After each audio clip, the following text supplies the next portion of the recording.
Hi good morning. ഒരു നടുക്കുന്ന വാർത്ത വരുന്നുണ്ട്. അതായത് വി ഡി സതീശന്റെ ഒരു പ്രസംഗം വലിയ വിവാദത്തിലേക്ക് പോവുകയാണ്.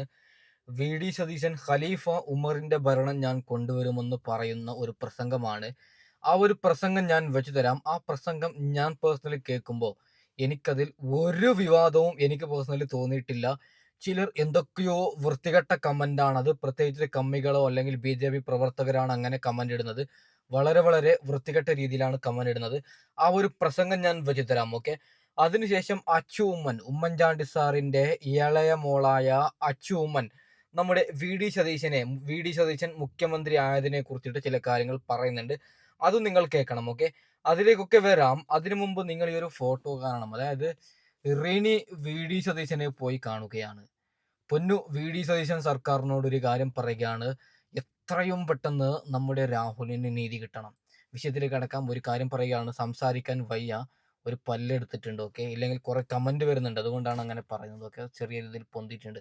അപ്പോൾ എനിക്ക് വി ഡി സതീശൻ സർക്കാരിനോട് പറയാനുള്ളത്, നമ്മുടെ രാഹുൽ മാങ്കൂട്ടത്തിന് നീതി കിട്ടുക തന്നെ വേണം. അതായത് രാഹുൽ മാങ്കൂട്ടത്തിൽ അദ്ദേഹത്തിന്റെ എല്ലാ വീഡിയോസിലും പറയുന്നുണ്ട്, ഞാൻ കുറ്റക്കാരനല്ല, എന്നെ കുടിക്കിയതാണ്. അപ്പോൾ അതിനെ കുറിച്ചിട്ട് നല്ല രീതിക്ക് അന്വേഷിച്ചിട്ട് ആരാണ് ഇതിന് പിന്നിൽ കളിച്ചത്, നമ്മുടെ രാഹുൽ മാങ്കൂട്ടത്തിൽ തെറ്റുകാരൻ അല്ലെങ്കിൽ അതിനെ പ്രൂവ് ചെയ്തിട്ട് എത്രയും പെട്ടെന്ന് നമ്മുടെ രാഹുൽ മാങ്കൂട്ടത്തിനെ പാർട്ടിയിൽ തിരിച്ചെത്തിക്കണമെന്ന് എൻ്റെ പൊന്ന് വി ഡി സതീശൻ സർക്കാരിനോട് പറയുകയാണ്. അപ്പോൾ വി ഡി സതീശന്റെ വിവാദ പ്രസംഗം നിങ്ങളൊന്ന് കേൾക്കണം. അതിനു മുമ്പ് ചാനൽ ഒന്ന് ലൈക്ക് ചെയ്യണം, സബ്സ്ക്രൈബ് ചെയ്യണം. നിങ്ങളൊന്ന് സബ്സ്ക്രൈബ് ചെയ്യൂ. ഓക്കെ. അപ്പോൾ നമുക്ക് ആദ്യം ആ ഒരു പ്രസംഗം കേൾക്കാം. ഓക്കെ. ഏതാണ് ഏറ്റവും മികവാർന്ന പുരുഷൻ? മികവാർന്ന പുരുഷൻ എന്ന് പറയുന്നത് സ്വന്തം ഭാര്യയെ ഏറ്റവും നന്നായി സ്നേഹിക്കുന്നവനാണ് ഏറ്റവും മികവുള്ള പുരുഷൻ. അതാണ് പുരുഷൻ. ഒരു പുരുഷന്റെ മികവ് നിശ്ചയിക്കുന്നത് അവൻ സ്വന്തം ഭാര്യയെ ഏറ്റവും കൂടുതൽ സ്നേഹിക്കുന്നവനായിട്ട് കണക്കാക്കിയിട്ടുള്ളതാണ്. മകളുടെ അനുവാദമില്ലാതെ വിവാഹം അരുത് എന്നാണ് പറഞ്ഞത്. സ്ത്രീധനം വാങ്ങിക്കരുത്, പകരം മഹറാണ് കൊടുക്കേണ്ടത് എന്ന് പറഞ്ഞു. സ്ത്രീധനം വാങ്ങിക്കരുത്. എത്ര നൂറ്റാണ്ടുകൾക്ക് ശേഷമാണ് സ്ത്രീധന നിരോധന നിയമങ്ങളെല്ലാം ലോകത്ത് പല രാജ്യങ്ങളിലും ഉണ്ടായത്?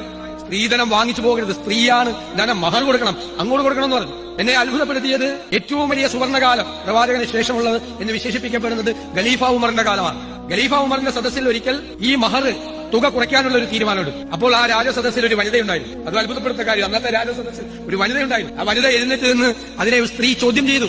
മഹർ കുറയ്ക്കാൻ ഭരണാധികാരത്തിക്ക് അധികാരമില്ല, അത് പ്രവാചകൻ നിശ്ചയിച്ചിട്ടുള്ളതാണ് മഹർ, അത് കുറയ്ക്കാൻ പാടില്ല എന്ന് പറഞ്ഞു. പലരും ആ സ്ത്രീയെ വിമർശിച്ചു. അപ്പോൾ അതിന് മറുപടി പറഞ്ഞത് ഖലീഫ ഉമറാണ്. ഖലീഫ ഉമർ നീതിമാനായ ഭരണാധികാരിയായിരുന്നു, അല്ലേ? നീതിമാനായ ഭരണാധികാരി. ലോകം ഇതുവരെ കണ്ടിട്ടുള്ള ഏറ്റവും നീതിമാനായ ഭരണാധികാരികളുടെ മുൻപിലുണ്ടായിരുന്ന ആളാണ് ഖലീഫ ഉമർ. പറഞ്ഞു, അവര് പറഞ്ഞതാണ് ശരി, നിങ്ങൾ പറയുന്നതല്ല.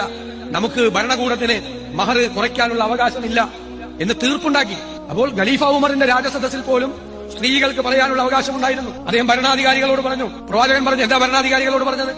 നിങ്ങൾ കൂടിയാലോചനകൾക്ക്, ചർച്ചകൾക്ക് ശേഷം വേണം തീരുമാനമെടുക്കാൻ. ഒറ്റയ്ക്ക് തീരുമാനങ്ങൾ എടുക്കരുത്. ഇന്ന് ഏകാധിപതികളായ ഭരണാധികാരികൾ ലോകത്തെമ്പാടും ഒറ്റയ്ക്ക് തീരുമാനങ്ങൾ എടുത്ത് ഭരിക്കുമ്പോൾ പ്രവാചകൻ പറഞ്ഞു, ഭരണാധികാരികൾ ഒറ്റയ്ക്ക് തീരുമാനമെടുക്കരുത്, കൂടിയാലോചനകൾക്ക് ശേഷം, നിരന്തരമായ ചർച്ചകൾക്ക് ശേഷമേ തീരുമാനങ്ങൾ എടുക്കാൻ പാടുള്ളൂ. ഉഹദ് യുദ്ധത്തിൽ ഒരു ചെറുപ്പക്കാരൻ പ്രവാചകനെടുത്തൊരു തീരുമാനത്തെ ചോദ്യം ചെയ്തു, അത് ശരിയല്ല എന്ന് പറഞ്ഞു. അപ്പൊ പ്രവാചകൻ അത് അംഗീകരിച്ചു. അയാൾ പറഞ്ഞതാണ് ശരി, അയാൾ എന്നെ തിരുത്തി. അയാളുടെ ആശയം മറ്റുള്ളവർ പറയുന്നത് കൂടി കേൾക്കണം, മറ്റുള്ളവരുടെ ആശയങ്ങൾ കൂടി കേൾക്കണം. നമ്മൾ ഏകപക്ഷീയമായി നമ്മുടെ തീരുമാനങ്ങൾ ഒരു ഭരണാധികാരിയും മറ്റുള്ളവരുടെ മീതെ അടിച്ചേൽപ്പിക്കരുത്. അതിനേക്കാൾ വലിയ ജനാധിപത്യ ബോധം എന്താ? ഓക്കെ, ഞാനൊരു കാര്യം പറയാം. ഇതിലെന്താണ് തെറ്റ്? എന്തൊക്കെ കമന്റാണ് നമ്മൾ പഠിക്കുന്നില്ല. അതായത് ഡോക്ടർ അംബേദ്കർ അങ്ങനെ ചെയ്തു, അങ്ങനെ ഒരു ചരിത്രമാണ് ഖലീഫ ഉമർ. അതായത് ഖലീഫ ഉമറിന്റെ ചെറിയൊരു ചരിത്രം ഞാൻ പറയാം. അദ്ദേഹത്തിന്റെ അയൽ വീട്ടിലൊക്കെ പട്ടിണിയുണ്ടോ, അതായത് അദ്ദേഹം ഭരിക്കുന്ന ആ ഒരു രാജ്യത്തിൽ ആരൊക്കെ പട്ടിണി കിടക്കുന്നുണ്ടോ എന്നറിയാൻ വേണ്ടിയിട്ട് രാത്രി സമയത്ത് എല്ലാവരും ഉറങ്ങിയ സമയത്ത് അദ്ദേഹം അങ്ങ് ഓടുന്ന ഒരു നല്ലൊരു ഭരണാധികാരിയാണ്. അങ്ങനെയുള്ള ഭരണമല്ലേ നമുക്ക് വേണ്ടത്? അതിപ്പോ കൃഷ്ണന്റെ ഭരണമാണെങ്കിലും ഉമറിന്റെ ഭരണമാണെങ്കിലും വിൻസെന്റിന്റെ ഭരണമാണെങ്കിലും നമ്മൾ വിളിച്ച് പറയുക തന്നെ ചെയ്യും. ഓക്കെ. അപ്പോൾ ഇതിന് എന്തോ വി ഡി സതീശൻ അങ്ങനെയുള്ളവനാണ്, മറ്റവനാണെന്നൊക്കെ പറഞ്ഞിട്ട് കമന്റ് ഇടുന്നത് വളരെ വളരെ തെറ്റാണ്. ഓക്കെ. ഇന്നലെ കാസർഗോഡില് മറ്റേ BJP പ്രവർത്തകർ KSRTCയിൽ വനിതകൾക്ക് ടിക്കറ്റ് എടുക്കുന്നുണ്ട് എന്നൊക്കെ പറഞ്ഞിട്ട് വലിയ വിവാദമാണ് സൃഷ്ടിച്ചത്. അതിനൊരു ഉത്തരം കൊടുത്തിട്ട് ബാക്കി വിഷയത്തിലേക്ക് കിടക്കാം. അതായത് ഇവിടെ മുഖ്യമന്ത്രി സത്യപ്രതിജ്ഞ ചെയ്തിട്ടില്ല. അതിൻ്റെ ഇടയ്ക്ക് വൃത്തികെട്ടവന്മാർക്ക് വേറെ പണിയില്ലേ? കെ സുരേന്ദ്രൻ പറഞ്ഞ ഒരു വാക്ക് നിങ്ങളൊന്ന് കേൾക്കണം. ഓക്കെ. 2 മാസം കഴിയുമ്പോ 50 രൂപയ്ക്ക് ഡീസൽ കിട്ടുമ്പോ 50 രൂപയ്ക്ക് പെട്രോൾ കിട്ടുമ്പോ ഓട്ടോറിക്ഷക്കാരന് ജനങ്ങൾ 50 രൂപക്ക് പെട്രോളും 50 രൂപക്ക് ഡീസലും കിട്ടുന്നുണ്ടല്ലോ. ഈ വീഡിയോ ഷൂട്ട് ചെയ്യുന്ന ഇന്നും 3 രൂപ കൂടി. ഓക്കെ, സത്യസന്ധമായിട്ട് പറയുകയാണെങ്കിൽ നരേന്ദ്രമോദി നമ്മളൊക്കെ കൊലക്ക് കൊടുക്കുകയാണ്, ഗ്യാസിനടക്കം. ഈ പാവപ്പെട്ട നമുക്ക് ഈ സ്വർണത്തിൻ്റെ വിലയൊക്കെ കൂടിയാൽ പ്രശ്നമില്ലെന്ന് വെക്കാം. അതായത് നമ്മൾ സ്വർണം വാങ്ങുന്നില്ല. നമ്മളെപ്പോലുള്ള പാവങ്ങൾക്ക് എന്താണ് വേണ്ടത്? ഗ്യാസ്, മൊബൈൽ റീചാർജ്, ഇതൊക്കെയാണ് നമുക്ക് അത്യാവശ്യമായിട്ടുള്ളത്. പെട്രോള്, ഇതിനൊക്കെയാണ് ഈ പറയുന്ന നരേന്ദ്രമോദി വില കൂട്ടുന്നത്. സത്യസന്ധമായിട്ട് പറയുകയാണെങ്കിൽ പാവങ്ങളെ പറ്റിച്ചാണ് ഇവിടെ നരേന്ദ്രമോദി ജീവിക്കുന്നത്, ഭരിക്കുന്നത്. ഇത് ചോദ്യം ചെയ്യാൻ ആളില്ല ഇവിടെ. ഓക്കെ, നമുക്ക് എന്തായാലും അച്ചൂമ്മൻ എന്താണ് പറയുന്നത് അത് ജസ്റ്റ് ഒന്ന് കേട്ട് നോക്കാം. ഓക്കെ, വലിയ സന്തോഷം. തീർച്ചയായും അവകാശപ്പെട്ട ഒരാൾ തന്നെയാണ് മുൻ മുഖ്യമന്ത്രി ഉമ്മൻചാണ്ടിയുടെ മകൾ അച്ചൂമ്മൻ. സ്വാഭാവികമായിട്ടും വലിയ സന്തോഷം. വലിയ സന്തോഷം. 102 സീറ്റിലാണ് UDF വിജയിച്ച് അധികാരത്തിലേക്ക് വരുന്നത്. അത് ജനങ്ങളുടെ ഒരു വലിയ പങ്കാളിത്തമാണ് അതിൽ കാണിക്കുന്നത്. ആ വിജയത്തിൽ ഞങ്ങൾക്ക് വളരെയധികം സന്തോഷമുണ്ട്. വി ഡി സതീശനെ പോലെ കുറച്ചും കൂടെ ഒരു പുതിയ ചിന്തകളുള്ള ഒരാള് മുഖ്യമന്ത്രിയായിട്ട് വരുമ്പോൾ അതിനൊരു പ്രതീക്ഷ എത്രത്തോളം? വളരെ വലിയ പ്രതീക്ഷയാണ്. ഇപ്പൊ ഇത്തവണത്തെ ഒരു വിജയമെന്ന് പറയുന്നത് ചെറിയ കുട്ടികൾ മുതൽ പ്രായമുള്ളവർ വരെ ഒരേ ശബ്ദത്തിൽ അദ്ദേഹം വരണം എന്ന് പറയുന്ന ഒരു തെരഞ്ഞെടുപ്പായിരുന്നു. വിജയം വളരെയധികം മാറ്റുകൂട്ടുന്നത് കൂടെയാണത്.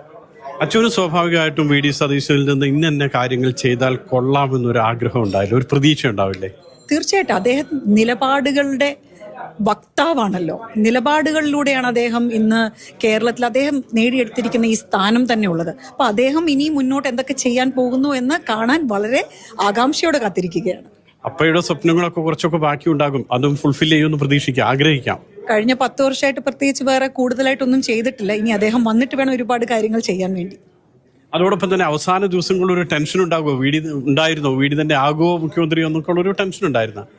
വളരെ സ്റ്റെപ്പായിട്ടുള്ള ഒരു ഗ്രാജുവൽ പ്രോഗ്രഷൻ ആയിരുന്നു അത്. ഇപ്പം നോക്കുവാണെങ്കിൽ തൃക്കാക്കര തിരഞ്ഞെടുപ്പ്, പുതുപ്പള്ളി ഉപതെരഞ്ഞെടുപ്പ്, പാലക്കാട് തിരഞ്ഞെടുപ്പ്, നമ്മുടെ പഞ്ചായത്ത് ഇലക്ഷൻ, പാർലമെന്റ് തിരഞ്ഞെടുപ്പ്, അവസാനം നിലമ്പൂര്, എല്ലാ സ്ഥലത്തും കൃത്യമായി അദ്ദേഹം പറഞ്ഞ ഭൂരിപക്ഷത്തോടു കൂടി നമ്മൾ വിജയിച്ചു എന്ന് വേണം നമുക്ക് മനസ്സിലാക്കാൻ. അപ്പം അദ്ദേഹം അത് പറയുമ്പോൾ അത് കൃത്യമായി സ്റ്റഡി ചെയ്തിട്ടാണ് പറഞ്ഞിരിക്കുന്നത്. അതുകൊണ്ട് തീർച്ചയായിട്ടും അദ്ദേഹം ആ വിജയത്തിന്റെ ക്യാപ്റ്റനാണ്. അദ്ദേഹം തന്നെ വരണം നേതൃത്വത്തിൽ നിന്ന് എനിക്കൊരു ആഗ്രഹം ഉണ്ടായിരുന്നു. വളരെയധികം സന്തോഷം. ഓക്കെ, ഇവിടെ അച്ചൂമ്മൻ പറയുന്നത് 100-101% ശരിയാണ്. ഓക്കെ, അതായത് നമ്മുടെ വി ഡി സതീശന് ഇപ്പോൾ കെ സി വേണുഗോപാൽ നല്ല നേതാവ് തന്നെയാണ്. അതായത് കെ.സി. വേണുഗോപാൽ നരേന്ദ്രമോദി കാണിക്കുന്ന വൃത്തികേട് പറയാൻ അദ്ദേഹം അവിടെ വേണം, കേന്ദ്രത്തിൽ വേണം. അദ്ദേഹം നല്ല നേതാവ് തന്നെയാണ്. പക്ഷേ മലയാളികൾക്കൊരാളെ പ്രിയപ്പെട്ടവനാണെങ്കിൽ അത് വി ഡി സതീശനാണ്. ഇപ്പോൾ ഈ വി ഡി സതീശനെ മുഖ്യമന്ത്രിയായി പ്രഖ്യാപിച്ചത് എത്ര അമ്മമാരാണ് ഹാപ്പി ആയിട്ടുള്ളത് അല്ലേ? നിങ്ങൾ നോക്കൂ. അതായത് വി ഡി സതീശന് നമുക്ക് കിട്ടുന്ന ഏറ്റവും അവസാനത്തെ അപ്ഡേറ്റ്, അതായത് വി ഡി സതീശൻ ഇനിയും പ്രഖ്യാപിക്കും. അതായത് ബസ്സിൽ സ്ത്രീകൾക്ക് ഫ്രീ ആയിട്ട് പോവാം. പിന്നെ പെൻഷൻ ഇപ്പോൾ 2000 ഉള്ളത് 3000 ആക്കും. പിന്നെ 5 വാഗ്ദാനങ്ങളാണ് പറഞ്ഞത്. അത് 5നും അപ്പുറത്തേക്ക് പറയുന്ന വി ഡി സതീശന് കൊണ്ടുപോകും കേരളത്തിൽ നിന്നാണ്. അതായത് വി ഡി സതീശന് പേടിയില്ല. ഇപ്പോൾ പിണറായി വിജയൻ എന്തുകൊണ്ട് നമുക്ക് പെൻഷനൊക്കെ തന്നിട്ടില്ല?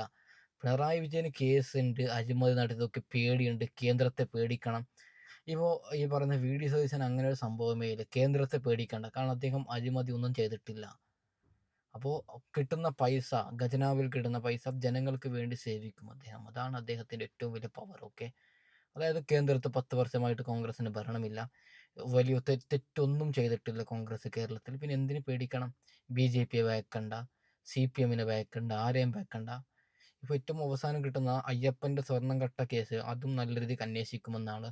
നമ്മുടെ രാഹുൽ മാങ്കൂട്ടത്തിൻ്റെ കേസും ഒന്നും കൂടി അന്വേഷിച്ചിട്ട് നമ്മുടെ രാഹുൽ മാങ്കൂട്ടത്തിന് നീതി കൊടുക്കുമെന്നാണ് ഞാൻ പേഴ്സണലി വിചാരിക്കുന്നത്. അത്രയും പെട്ടെന്ന് നടക്കട്ടെ എന്നാണ് ഞാനും വിചാരിക്കുന്നത്. പിന്നെ മുല്ലപ്പെരിയാർ അണക്കെട്ടിനും എന്തെങ്കിലും ഒരു ഇത് കൊണ്ടുവരണമെന്നാണ് ഞാൻ പേഴ്സണലി ആഗ്രഹിക്കുന്നത്. ഓക്കെ, അപ്പോൾ തൽക്കാലമായി ലഭിച്ചേക്കാണ്. ഓക്കെ, അടുത്ത വീഡിയോ ആയിട്ട്